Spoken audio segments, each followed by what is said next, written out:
আহসান মঞ্জিল ঘুরে আসলাম, খুবই ভালো লাগলো জায়গাটা, কিন্তু নিরামিষ লাগছে আমার আর আমার বন্ধুর, কারণ আমরা সিঙ্গেল গেছি দুজনে, কেউ রয়েছে নেই সাথে। আর ঢাকা শহর আইছি খালি মানুষ আর মানুষ, এলাকাতে এত মানুষ দেখি, অনেকদিন পরে আইছি ঢাকার।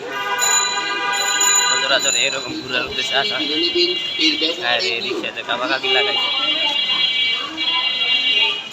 যাই হোক, মঞ্জিলের ভিতরে গেছি, আসান মঞ্জিলের ভিতরে একটা ছবিও তুলতে আসছে, মানছি অনেক ছবি তুলছি, কিন্তু আমি জানি ছবি তুলতে যাই দিলে ছবি তোলা নিষেধ, তারপরে উল্টা দিকে যাওয়া নিষেধ, এই কারণে ছবি টবি আমি তুলি নাই। আমি আবার অনেক নিয়ম মাইনা চলি, এই কারণে ছবি টবি তোলা হয় নাই।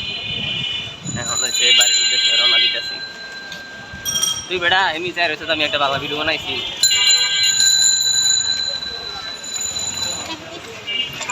ঠিক আছে, আল্লাহ হাফেজ।